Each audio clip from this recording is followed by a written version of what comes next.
Olá, alunos, tudo bom? Olha só, nós vamos fazer a nossa aula de revisão, né? Mas antes, lembra do que o Charles Chaplin falou? Que você tem que estar alegre, tem que estar sorrindo, tem que estar assim 100% nas suas condições, crendo que você vai sempre vencer todo e qualquer obstáculo, né? Então, para você já entrar no clima, eu vou tocar aqui um pouquinho, um trechinho daquela nossa música alegre para a gente ficar totalmente no grau aí e partir para a nossa revisão, que depois a gente tem umas atividades aí, mas nada de ficar sisudo, né?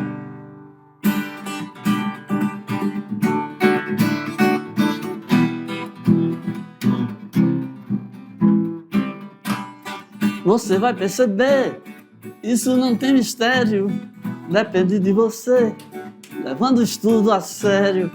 Entenda que a beleza é um caminho de luz, entenda que a surpresa é você quem produz. Arte é tão legal, arte é tão legal, você vê diferente que parece igual. É com você, a arte é tão legal, arte é tão legal, você vê diferente que parece igual.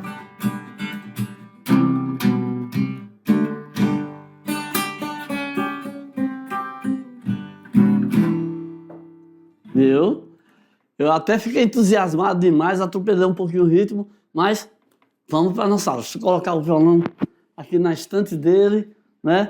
A gente ficar bem light aqui nas paradas aqui. Já falei para você, o cara não tem que ficar com medo de nada nem de ninguém, não, porque pode vir até o trem. Vamos embora.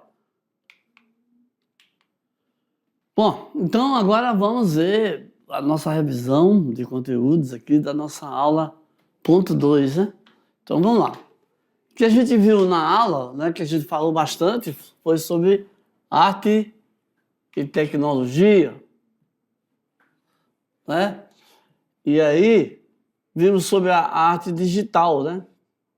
Onde vem a web arte, vem as instalações interativas e os museus virtuais. Tudo isso são artes que utilizam a internet como parte integrante da obra ou evento artístico.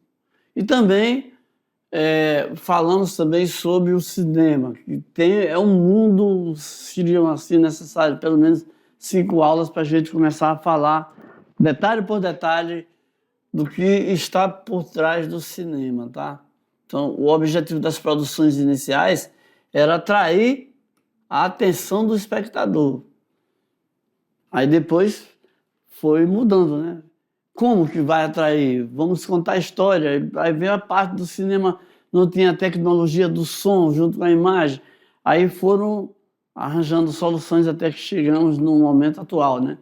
E o cinema é uma arte tão multifacetada, muito cheia de atrativo, muito cheia de detalhes, de riquezas, que passou a ser considerada a sétima arte. O teórico italiano Ricciotto Canudo foi o cara que falou isso no jornal uma certa vez, e aí ficou aceito por todos, né? E como eu falei, o cinema não nasceu narrativo. Na primeira fase, o objetivo era só contar histórias, atrair a atenção do espectador. Com isso, as primeiras apresentações, exibições, eram realizadas em feiras ou locais públicos. Depois os caras arrumaram as salas e passaram a ganhar uma grana com isso aí, ok? Então, terminamos aqui nossa revisão. Já já a gente volta para pau e bola.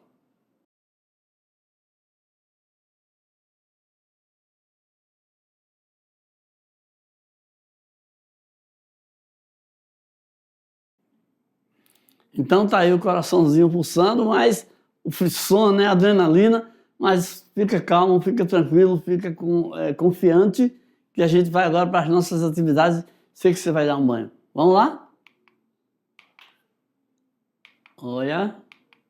Pronto, nossa questão de número 1. Né? Com o avanço da internet, surgiram novas formas de produção e fruição artística, né? A arte discorrer, se apresentar, fluir, Fruição é uma palavra meio que sinônima. Então, a web art, a arte feita na internet, né, na rede de computadores, é um exemplo dessa transformação. Trata-se de uma arte nascida da cybercultura. Cybercultura é a cultura da internet mesmo, tá? A palavra cyber, vem do inglês, também é mais um termo que significa a mesma coisa, né? Sinônimo. Então, produzido diretamente na internet e para internautas, tá? Então, a cultura de absorver arte na internet ou a arte feita na internet faz parte dessa cultura, cybercultura. Tem algumas diferenças aí, né? Mas coisa boba. Vamos em frente, então. No nosso contexto aqui, diferente das artes tradicionais, ela utiliza a própria rede como parte integrante da obra, sendo visualizada exclusivamente dentro de um navegador web. Ou seja, você precisa ligar o computador, acessar uma certa web, né? Uma certa plataforma, um certo navegador. Todos esses termos aqui, olha, são, se a gente fosse explicar do ponto de vista do computador, aí era mais uma outra aula, né? Mas confiando que você, assim, na época atual, já convive com essas coisas, já sabe mais ou menos do que eu estou falando, então, e aqui tem mais até uma ilustração, né? Ó, a tela do computador cheia de artes gráficas aí. Então, vamos ver qual é a nossa questão. De acordo com a aula, qual é a principal característica que define a web art como arte digital? Opa, a pergunta está muito fácil. Então, você vai ler cada uma das alternativas, viu? Aprenda a pensar, aprenda a analisar, aprenda a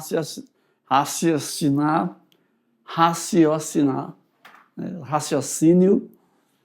E aí, através de tudo isso, através de pensar e comparar com o texto principal, você vai facilmente chegar na conclusão, né, que a principal característica que define a web art como forma digital é que é produzido na internet, certo?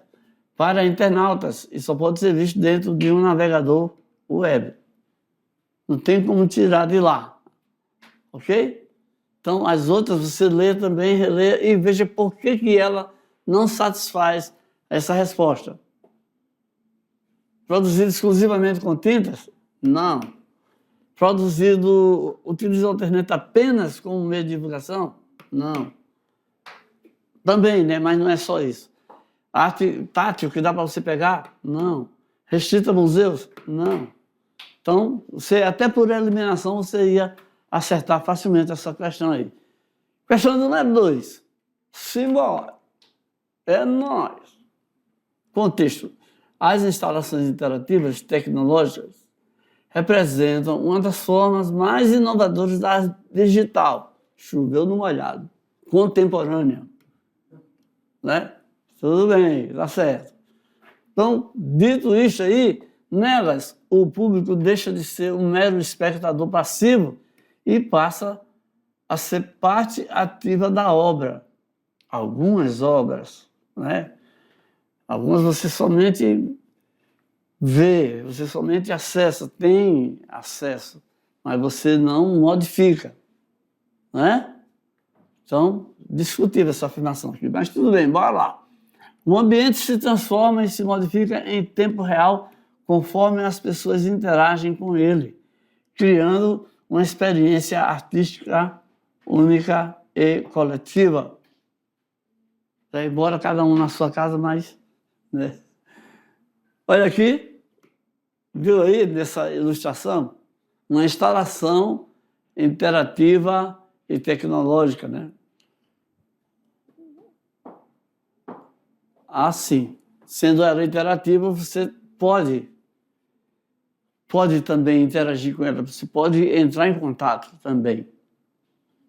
Pois é híbrido, né, esse entendimento. Mas vamos lá. com base na aula, o que melhor define uma instalação interativa tecnológica. Então, aí você vai ler, né? Vai interpretar, ok? Cada uma dessas alternativas, né? Vai pensar. Instalação é quando coloca alguma coisa dentro de um espaço. E se fala que é interativa é porque você também pode participar ou não, né? Às vezes na instalação é uma proposta artística e tecnológica, né? Utilizando tecnologias, às vezes é uma proposta que você simplesmente recebe os efeitos daquela arte. Outras vezes, como naquele caso lá que deu em casamento, né? Yoko Ono e John Lennon, outras vezes é uma interação, né? Você conversa até com um artista. E vamos lá. Então, você já, através de sair de tanta explicação, né? Você já chegou facilmente, né? Que é um sistema vivo onde o público dialoga fisicamente com o ambiente, que se modifica conforme as interações. Tá? Tem esse tipo de interatividade também, tá? Mas tem aquele que você simplesmente, você entra, você é imerso no ambiente. Mas para nossa resposta satisfaz perfeitamente. Ok? Vamos aqui para a questão de número 3. Eita! Sorria, mesmo que você esteja debaixo de uma dor muito grande, porque aí todo mundo irá supor que é feliz, né? É a mensagem, não só do trabalho desse grande, maravilhoso ator, Charlie Chaplin, criador, roteirista, ele foi muita coisa, né? Então, o cinema é reconhecido como sétima arte, uma denominação criada pelo italiano Ricciotto Canuto em 1911. A sua história é marcada por fases distintas. O chamado cinema de atrações não era narrativo e tinha como principal atrair a atenção do espectador. Somente uma segunda fase surgiram os primeiros registros de narratividade e a criação dos Nickelodeons, mais ou menos isso. O cinema mudo, com as figuras icônicas, como Charlie Chaplin, foi fundamental nessa trajetória. Tá? Depois também surgiram cinemas em que pessoas, né, atrizes e atores, passaram a ser idolatrados como seres diferenciados. Ok? Não faz isso. Não idolatre. Sobre a história do cinema abordada na aula, analise as afirmativas e assinale a alternativa correta. Então, tá aqui, ó. Vamos lá, novamente, é você. Force a barra aí, leia, interprete, compare, né? Volte lá, porque na hora de você fazer vamos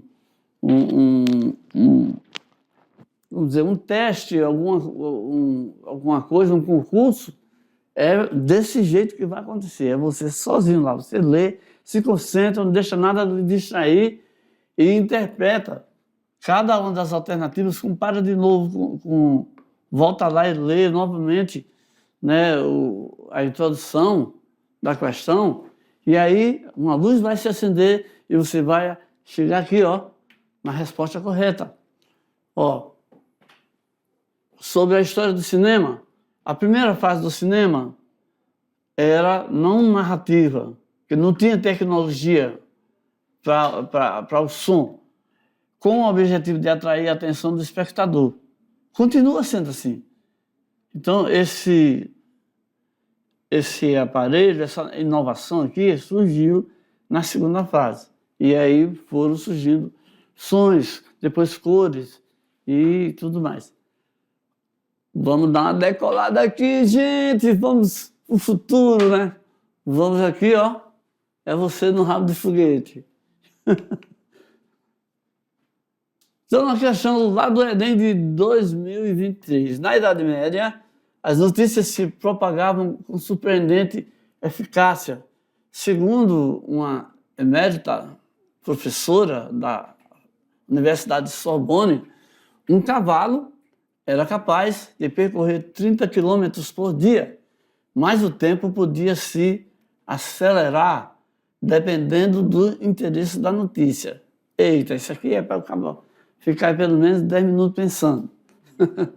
As ordens mendicantes tinham um papel importante na disseminação de informações, assim como os jornais, os jograis, os peregrinos e os vagabundos, porque todos eles percorriam grandes distâncias.